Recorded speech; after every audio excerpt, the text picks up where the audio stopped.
Тэрээр түүнийг бусад хүүгүүдээс илүү хайрлав. Ханцуудаа дээл хийж өгчээ.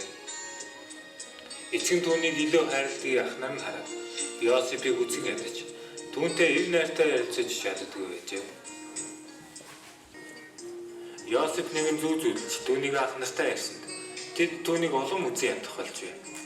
Йосеф тэдэнд ярихдаа "Миний зүүдэлсэн зүүдийг та нар сонсцгооно уу?" гэд тэдэнд "Биднийг тариалангийн талбай сүрэл боож байтал сүрэл босоо зогсов.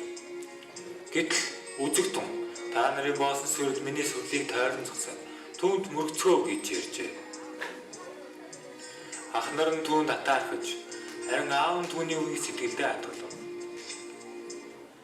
Тэгээд ах нар нь Йосефоос салахын түүс болж түүнийг алс холын замд жинжтэд зарж орхихон дэр. Ах нар нь Йосефийг үгсэн гэж аавдаа итгүүлжээ.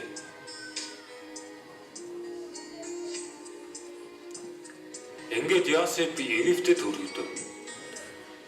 Түүний фараоны төшмөл Потифар хөдөлтөн авчээ. Потифар ихнэрээс болж Йосеф шоронд өргөдөжээ.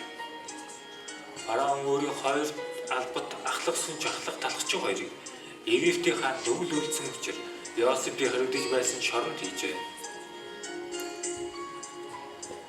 Шоронд өргөдөж байсан Египтийн хааны сүнж талхчин хоёр нэгэн шөнө хоёулаа зүв зүүдэлжээ. Зүүдний савн өөр байлаа. Тэгээд ахлах сүнж зүүдээ Йосефт ярьсан нь.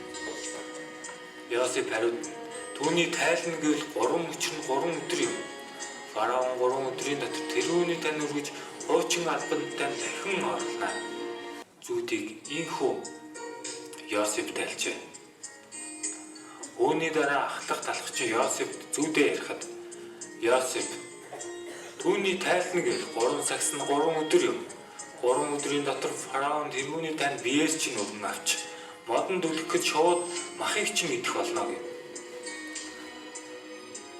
Тэгээд Йосеф ахлах сүнж танд "Бүх юм чинь сайн болвол намайг дурсан санаарай. Надад нэнжин сэтгэл гаргаарай. Фараон миний тухайд дурдж энэ шоронгоос намайг гаргаж өгнө үү? Үнэнээ хэлэхэд Египтчүүдийн нутгаас олгайлагдсан юм. Тэд намайг гинтэн сулах ямар ч хэрэг би энд хийгээгүй" гэжээ. Үүнээс хойш 2 жилийн дараа Египтийн хаан фараон нэгэн зүү зүүдэлжээ.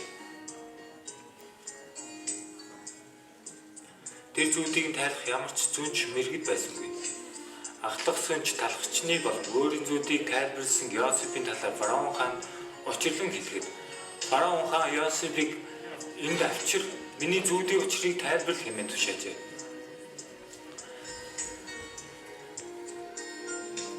Тэгээд Йосеф шоронгоос суллагдсан хувцас элэм фараон хаан дээр очиж Бурхны бэлэг аваасаар Йосеф фараоны зүүдийг тайлжээ.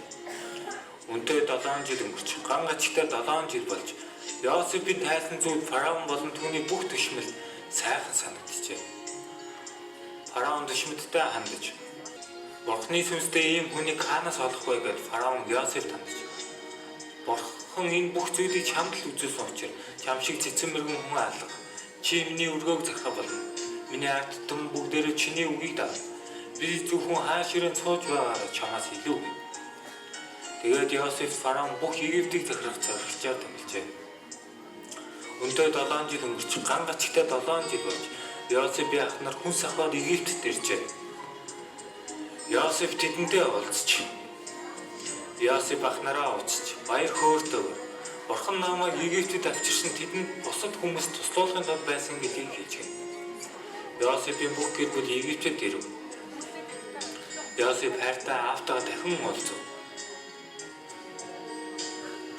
Бурхан түүнтэй хамт байсан мөн гэр бүлийг нэгтгэсэнд Йосеф баяртай байлаа.